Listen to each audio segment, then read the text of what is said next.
Unit 3 वैद्युत रसायन।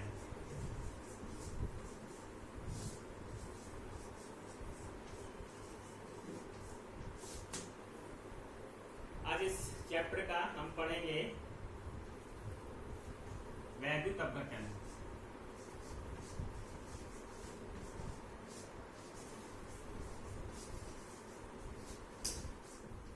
इस वीडियो में हम पढ़ेंगे वैद्युत अपघटन एवं वैद्युत अपघटन के नियम। तो पहले शुरू करते हैं वैद्युत अपघटन। वैद्युत अपघटन पढ़ने से पहले हम ये जाने कि सेल क्या होता है। सेल क्या है? सेल एक निकाय है, एक डिवाइस है, एक युक्ति है जो या तो वैद्युत ऊर्जा को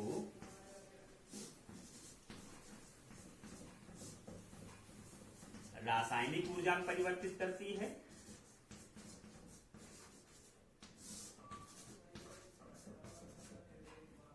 या रासायनिक ऊर्जा को वैद्युत ऊर्जा में परिवर्तित करती है। तो सेल क्या है?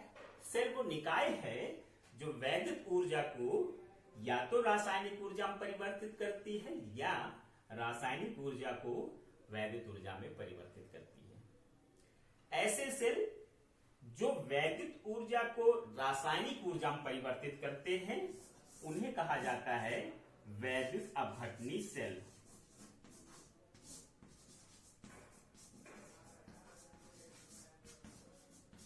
क्या कह रहे हैं? ऐसे सेल जो वैद्युत ऊर्जा को रासायनिक ऊर्जा में परिवर्तित करते हैं उन सेल को कहते हैं वैद्युत अपघटनी सेल। और वो सेल जो रासायनिक ऊर्जा को विद्युत ऊर्जा में परिवर्तित करते हैं उन्हें कहते हैं वैद्युत रासायनिक सेल।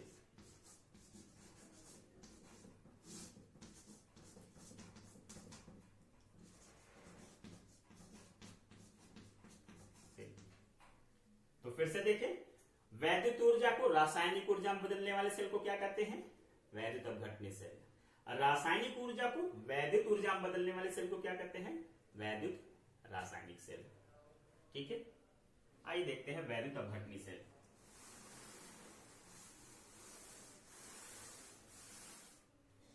वैद्युत अपघटनी सेल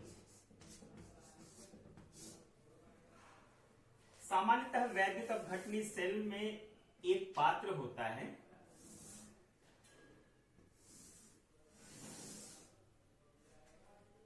जिसमें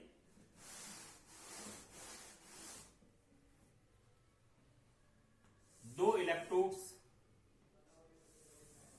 एक विद्युत अपघट्य के विलयन में डिप किए जाते हैं।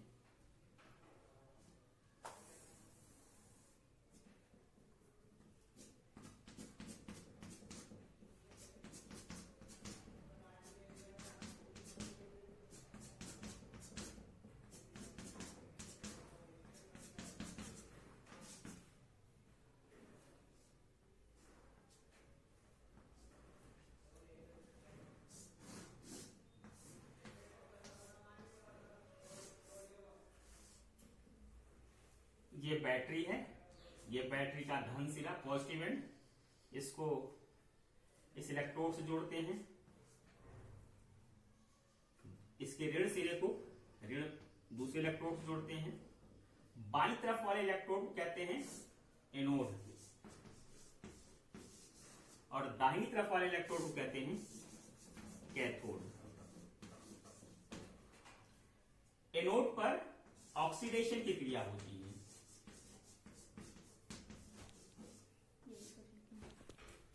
और कैथोड पर रिडक्शन की क्रिया होती है।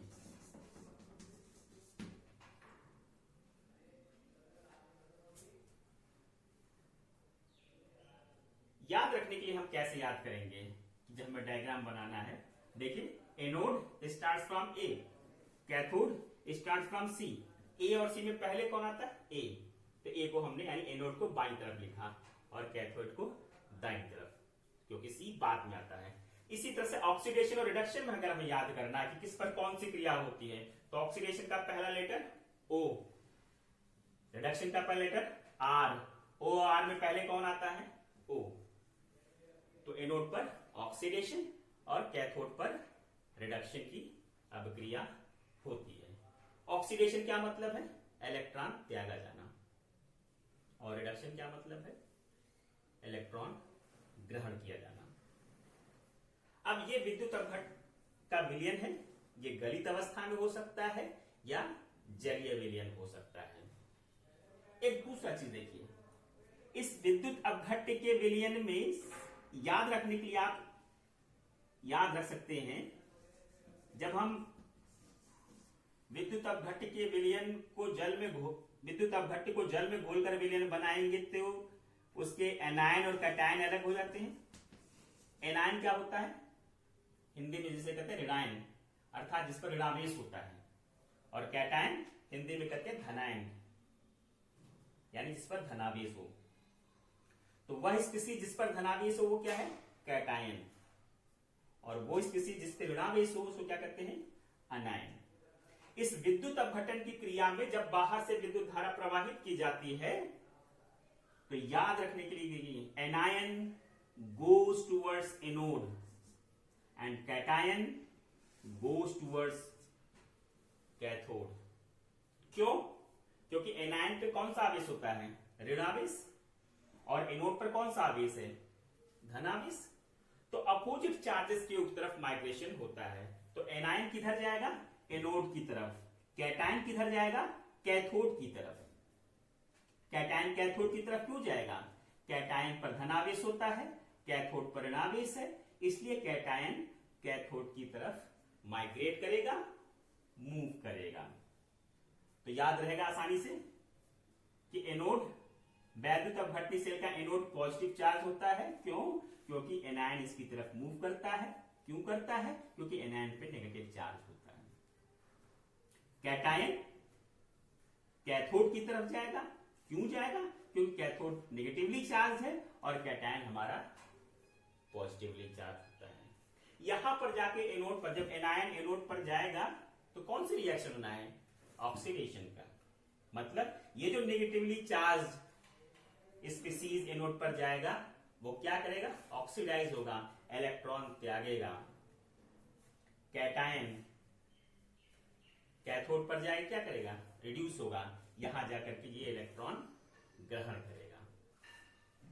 तो ये वैद्युत अपघटनी सेल के बेसिक कुछ पॉइंट्स थे। तो विद्युत अपघटन क्या है?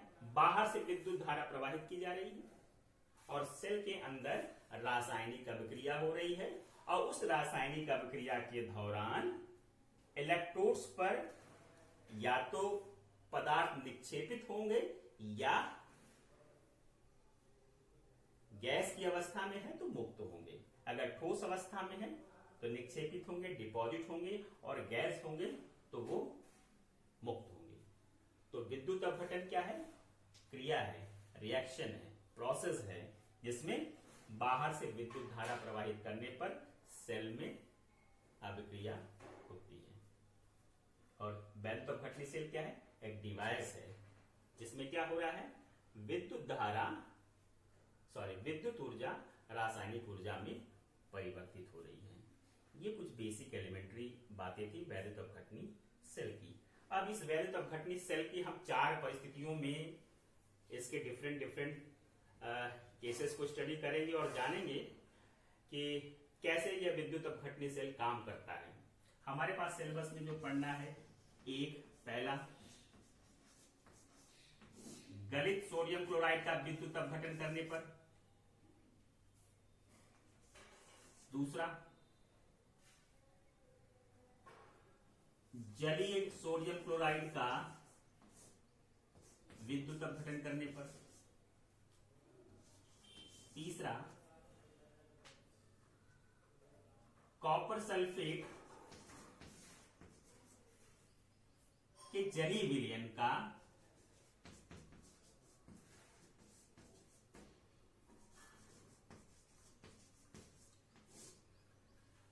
प्लेटिनम इलेक्ट्रोडों के मध्य विद्युत अपघटन करने पर, और चौथा कॉपर सल्फेट के जलीय विलयन का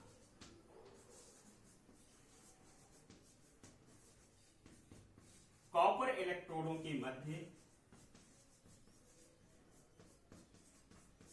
विद्युत अपघटन करने पर। ये 4 तरह के विद्युत अपघटन के केसेस हमको यहां इस पर अप्लाई करके स्टडी करनी है। यहां एक चीज और ध्यान देने की बात है, हमारे इलेक्ट्रोड भी 2 प्रकार के होते हैं, एक को कहते हैं एक्टिव इलेक्ट्रोड और दूसरे कहते हैं इनएक्टिव इलेक्ट्रोड, सक्रिय इलेक्ट्रोड और अक्रिय इलेक्ट्रोड। अक्रिय इलेक्ट्रोड क्या होते हैं? अक्रिय इलेक्ट्रोड वे इलेक्ट्रोड होते हैं जो विद्युत धारा के प्रवाह का माध्यम बनते हैं, इलेक्ट्रॉनों के प्रवाह के माध्यम बनते हैं, जैसे प्लेटिनम इलेक्ट्रोड हम नॉर्मल इस्तेमाल करते हैं। और सक्रिय इलेक्ट्रोड वे इलेक्ट्रोड होते हैं जो धारा के प्रवाह के साथ साथ स्वयं रासायनिक अभिक्रिया में भाग भी लेते हैं। जैसे यहां देखिए लास्ट वाले ऑप्शन में कह रहे हैं कॉपर सल्फेट के जलीय विलयन का कॉपर इलेक्ट्रोडों के मध्य विद्युत अपघटन करने पर, यहां पे कॉपर सल्फेट का सॉल्यूशन ले लिया जाए और इलेक्ट्रोड भी कॉपर का ले लिया जाए, तो ये कॉपर का इलेक्ट्रोड कैसा इलेक्ट्रोड होगा? सक्रिय इलेक्ट्रोड होगा। ये न केवल इलेक्ट्रॉनों के स्थानांतरण विद्युत धारा के प्रवाह का माध्यम बनेगा, बल्कि ये स्वयं भी ऑक्सीकृत या अपचयित हो सकता है। दूसरा इलेक्ट्रोड हम लोग प्लेटिनम इलेक्ट्रोड ले रहे हैं। कॉपर सल्फेट के जलीय विलयन का प्लेटिनम इलेक्ट्रोडों के मध्य विद्युत अपघटन करने पर। प्लेटिनम इलेक्ट्रोड कैसे इलेक्ट्रोड है? अक्रिय इलेक्ट्रोड हैं। ये केवल धारा के प्रवाह का माध्यम बनते हैं। ये प्लेटिनम इलेक्ट्रोड पर स्थित परमाणु स्वयं किसी ऑक्सीकरण या अपचयन क्रिया में भाग नहीं लेते हैं। तो हम लोग सबसे पहले शुरू करते हैं गलित सोडियम क्लोराइड का विद्युत अपघटन करने पर। पहला केस लेते हैं।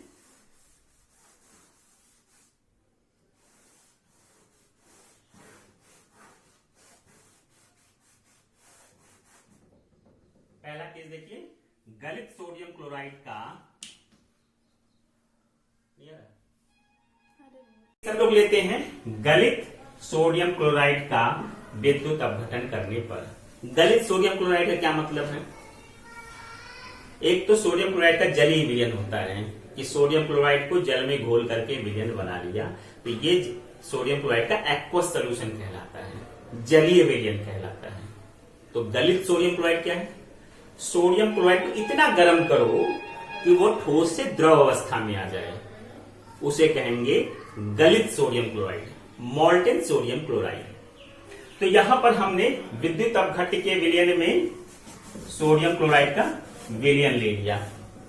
अब वो सोडियम क्लोराइड, गलित सोडियम क्लोराइड अपने आयनों सोडियम आयन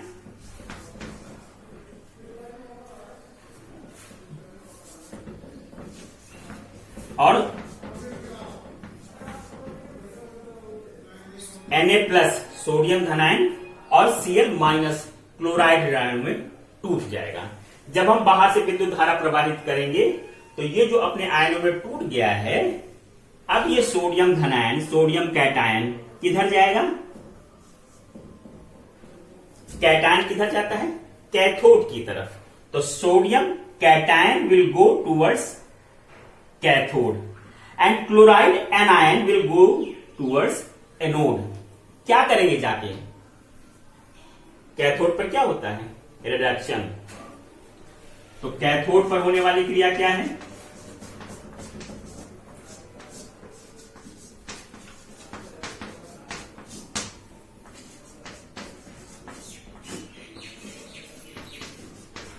क्रिया क्या है? ये सोडियम Na+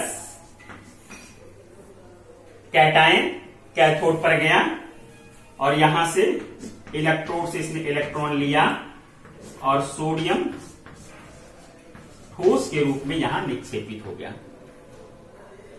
तो लगातार गलित सोडियम क्लोराइड में से सोडियम धनायन इस पर जाकर निक्षेपित होता रहेगा। कुछ देर बाद ये जो इलेक्ट्रोड है मोटा हो जाए तो किसके चारों तरफ सोडियम परमाणु निक्षेपित हो जाएंगे। और एनोड पर क्या क्रिया होगी?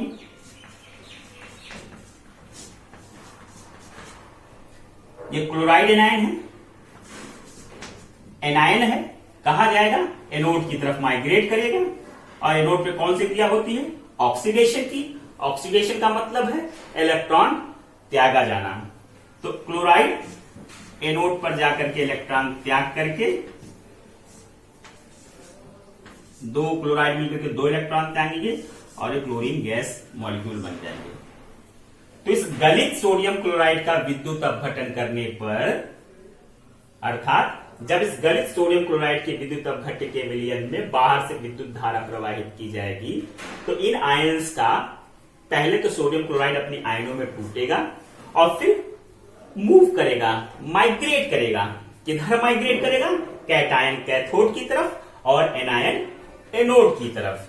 कैटायन कैथोड पर जाकर के इलेक्ट्रॉन लेकर के अपचयित हो जाएगा और एनायन एनोड पर जाकर के इलेक्ट्रॉन त्याग करके ऑक्सीकृत हो जाएगा।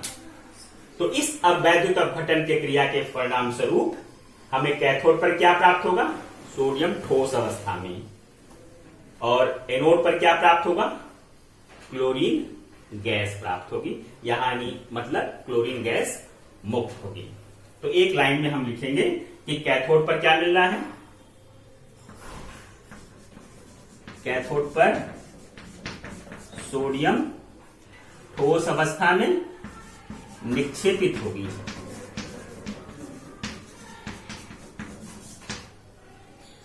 और एनोड पर क्लोरीन गैस मुक्त होगी। ये है गलित सोडियम क्लोराइड का विद्युत अपघटन। ठीक है, क्लियर है? अब अगला केस लेते हैं। सब एक मिनट कैसे जाएगा? जलीय सोडियम क्लोराइड का विद्युत अपघटन करने पर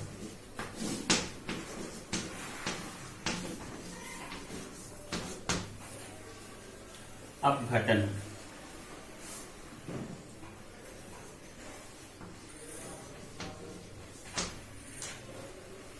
फिर से वैसा ही सेल बनाते हैं। एक पात्र लिया,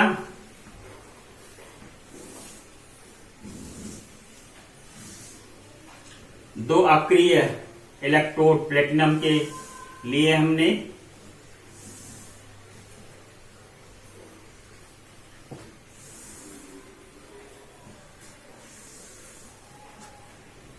इन इलेक्ट्रोडों को बैटरी के सहारे जोड़ दिया।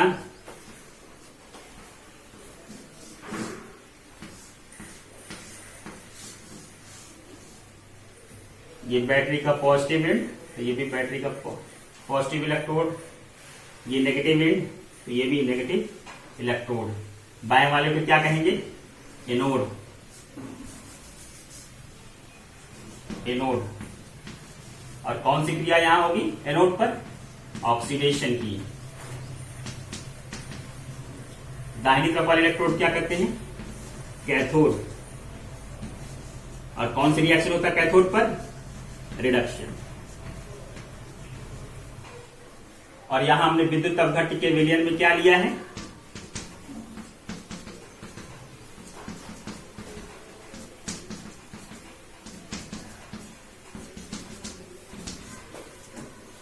जलीय सोडियम क्लोराइड NaCl का जलीय विलयन। तो क्या लिया हमने? इसमें NaCl का एक्वस AQ लिखते हैं। AQ मतलब जलीय विलयन। जलीय विलयन का मतलब जल में घोल करके विलयन बनाया गया है। अब बाहर से हमने विद्युत धारा प्रवाहित की, अंदर क्या होगा? विद्युत अपघटन की क्रिया। क्या होती है इस क्रिया में? सबसे पहले विद्युत अपघट्य इलेक्ट्रोलाइट अपने आयनों में टूट जाएगा और अपोजिटली चार्ज इलेक्ट्रोड की तरफ मूव करेगा। यानी ये NaCl किस में टूट जाएगा? Na+ और Cl- में। कैटायन किधर जाएगा? कैथोड की तरफ। Cl- क्या एनायन है, ये किधर जाएगा? एनोड की तरफ। कैथोड पर क्या होगा? रिडक्शन। एनोड पर क्या होगा? ऑक्सीडेशन। लेकिन यहां एक बात और ध्यान देने की है यहां सोडियम आयन और क्लोराइड आयन के अलावा एक और स्पीसीज है H2O।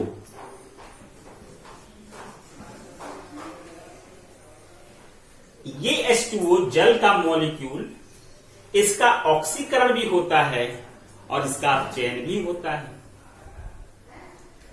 इसका मतलब यह है कि कैथोड पर सोडियम आयन भी जाएगा अपचयित होने के लिए, इलेक्ट्रॉन ग्रहण करने के लिए, और H2O का मॉलिक्यूल भी जा सकता है इलेक्ट्रॉन ग्रहण करके अपचयित होने के लिए। इसी तरह से सोडियम कटायन, इट में go towards anode, chloride anion, it may go towards anode for oxidation, as well as H2O molecule may also go to the anode for oxidation।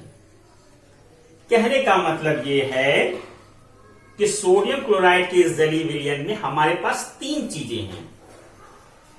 कौन कौन? सोडियम धनायन, क्लोराइड ऋणायन और H2O मॉलिक्यूल। किस काम के लिए? Electrodes की तरफ माइग्रेट करने के लिए, मूव करने के लिए। सामान्यतः कैथोड की तरफ कौन जाता है? कैथोड की तरफ कैटायन जाता है। तो हमारे इस हिसाब से किसे जाना चाहिए? सोडियम धनायन को जाना चाहिए।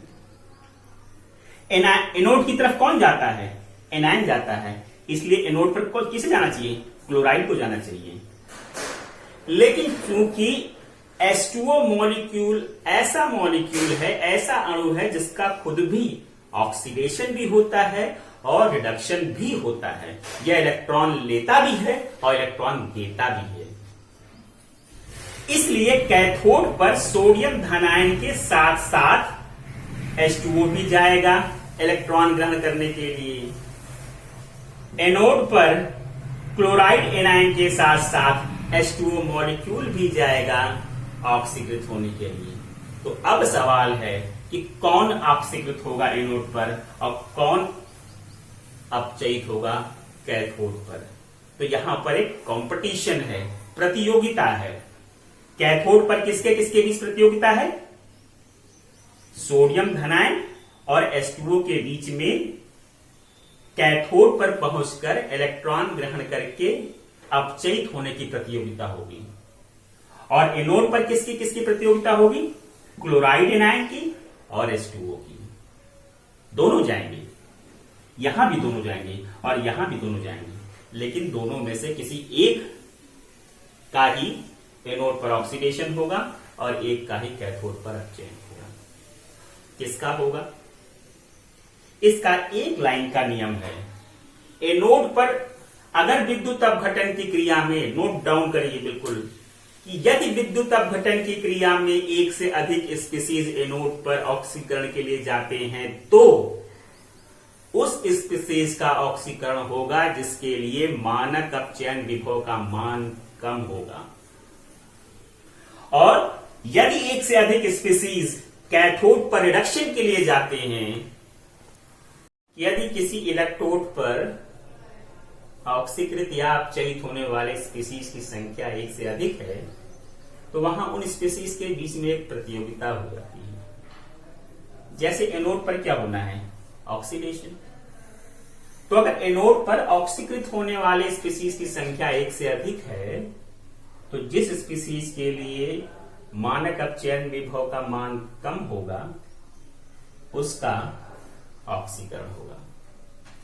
इसी तरह कैथोड पर अपचयित होने वाली स्पीसीज की संख्या यदि एक से अधिक है तो कैथोड पर उस स्पीसीज का अपचयन होता है जिसके लिए मानक अपचयन विभव का मान अधिक होता है।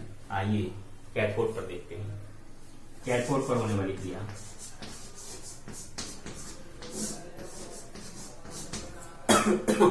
कैथोड पर अपचयित होने वाले दो लोग हैं। कौन कौन है? एक सोडियम धनायन है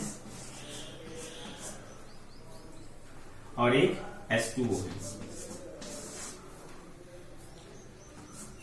सोडियम इलेक्ट्रॉन लेकर के क्या बना सकता है, सोडियम ठोस के रूप में निक्षेपित हो सकता है।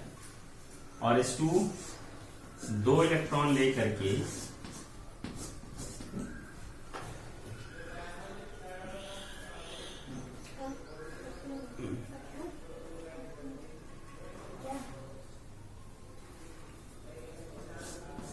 H2 हाइड्रोक्साइड, ये दो अपचयन क्रियाएं क्या है, ये दो अपचयन क्रियाएं कैथोड पर संभव हैं, लेकिन इन दोनों में से केवल वही क्रिया कैथोड पर संपन्न होगी जिसके लिए मानक अपचयन विभव का मान अधिक होगा। इस अवक्रिया के लिए ऊपर वाले सोडियम के अपचयन के लिए मानक अपचयन विभव ई नोट का मान होता है -2.71 और जल के अपचयन के लिए ई नोट का मान होता है -0.83 वोल्ट। सोडियम आयन के अपचयन के लिए मानक अपचयन विभव का मान -2.71 वोल्ट है और जल के लिए मानक अपचयन विभव का मान ई नोट का मान -0.83 वोल्ट है। क्या हम लोगों ने नियम की बात की थी कि कैथोड पर अपचयन होने के लिए अनिवार्य शर्त यह है कि जिसके लिए मानक अपचयन विभव का मान अधिक होगा उसका अपचयन होगा। तो अब इन दोनों में से किसके लिए मानक अपचयन विभव का मान अधिक है, यहां -2.71, यहां -0.83, तो अधिक मान कौन सा है, ये वाला। तो इसका मतलब है कैथोड पर जल का अपचयन होगा, ये वाली क्रिया होगी, हाइड्रोजन गैस मुक्त होगा और विलयन में हाइड्रोक्सिल आयन रह जाएगा और कैथोड पर इनका अपचयन नहीं होगा। फिर से सुनिए, कैथोड पर उस स्पीशीज का अपचयन होगा जिसके लिए मानक अपचयन विभव का मान अधिक होगा। सोडियम आयन के लिए मानक अपचयन विभव का मान -2.71 वोल्ट है और H2O के लिए मानक अपचयन विभव का मान -0.83 वोल्ट है। इन दोनों मान में से ये वाला मान अधिक है क्योंकि माइनस साइन के साथ कम न्यूमेरिकल वैल्यू है, तो ये मान अधिक है। तो जिसके लिए मानक अपचयन विभव का मान अधिक है वो वाली क्रिया कैथोड पर संपन्न होगी। तो कैथोड पर जल का अपचयन होगा, सोडियम आयन का अपचयन नहीं होगा। ठीक है जी। अब इसी तरह से हम आएंगे याद है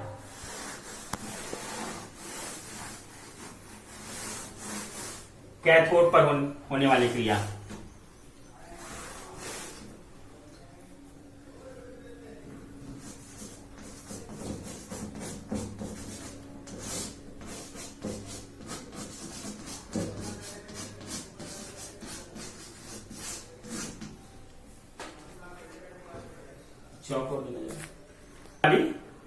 क्रिया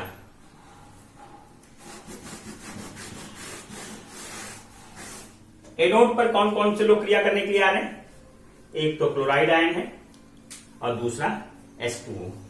एनोड पर ऑक्सीकरण के लिए दो लोगों के बीच में कंपटीशन है, एक तो क्लोराइड आयन है,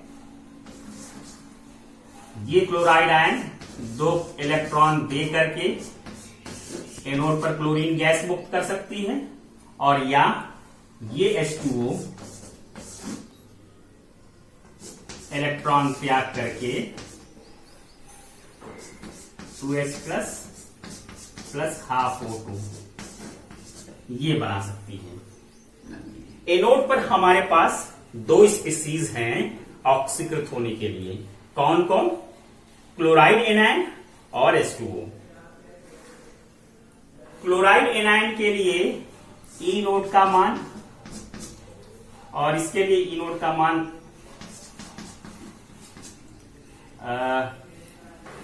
कितना वैल्यू है सर, देखिए इस एनोड पर ऑक्सीकृत होने के लिए हमारे पास 2 स्पीशीज हैं, क्लोराइड एनायन है और H2O है। क्लोराइड एनायन इलेक्ट्रॉन त्याग करके क्लोरीन गैस बना सकता है। H2O इलेक्ट्रॉन त्याग करके ऑक्सीजन गैस मुक्त कर सकता है और 2H+ आयन विलयन में दे सकता है। इस स्पीसीज के लिए मानक अपचयन विभव का मान 1.36 वोल्ट होता है, जबकि इस स्पीसीज के लिए मानक अपचयन विभव का मान 1.23 वोल्ट होता है। तो नियमानुसार हम लोग अभी बात कर रहे थे कि एनोड पर वो स्पीसीज ऑक्सीकृत होगा जिसके लिए मानक अपचयन विभव का मान कम होगा। यहां किसके लिए मानक अपचयन विभव का मान कम है? H2O के लिए कितना है? 1.23 और क्लोराइड के लिए 1.36। इस न्यूमेरिकल वैल्यू के हिसाब से नियमानुसार एनोड पर यह वाली क्रिया होनी चाहिए, ऑक्सीजन मुक्त होना चाहिए, लेकिन ऐसा है नहीं। केमिस्ट्री में सब कुछ नियम के हिसाब से चले, ये जरूरी नहीं है। क्यों ऐसा? इसलिए होता है, एक नया टर्म अभी आएगा, अधिवोल्टता, ओवर वोल्टेज।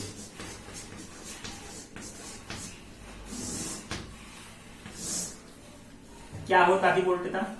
इस ऑक्सीकरण क्रिया के लिए सक्रियण ऊर्जा का मान बहुत उच्च होता है। इस सक्रियण ऊर्जा को अभी हम अगले चैप्टर केमिकल काइनेटिक्स में पढ़ेंगे कि अभिकारक से उत्पाद में बदलने के लिए जितनी अतिरिक्त ऊर्जा की आवश्यकता होती है उसे सक्रियण ऊर्जा कहते हैं।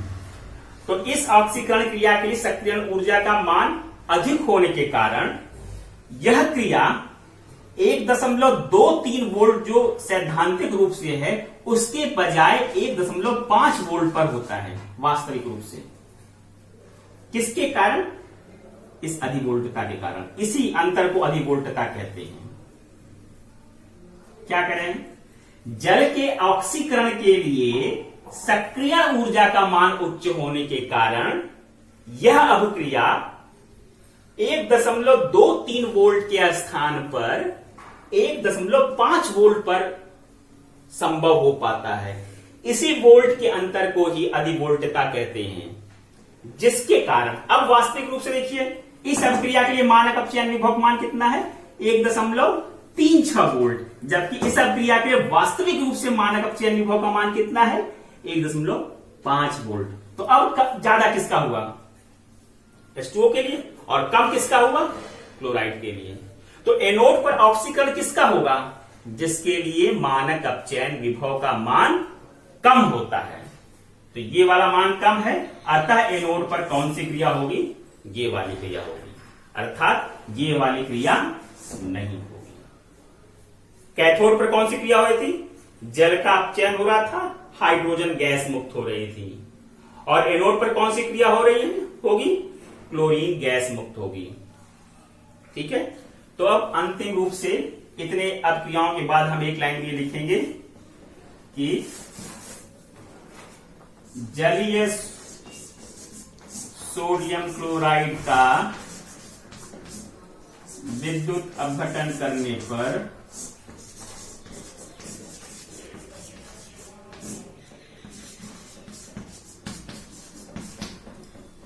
एनोड पर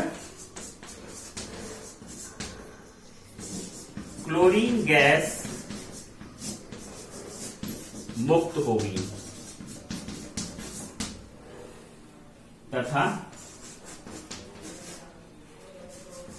कैथोड पर हाइड्रोजन गैस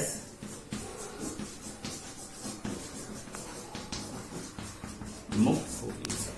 यहां ये ध्यान देने की बात है, ये सारी चीजें आपको तब समझ में आई होंगी जब आपने 11वीं में मानक अपचयन विभव, इलेक्ट्रोड, इन चीजों को पढ़ के समझ रखा होगा। Thank you.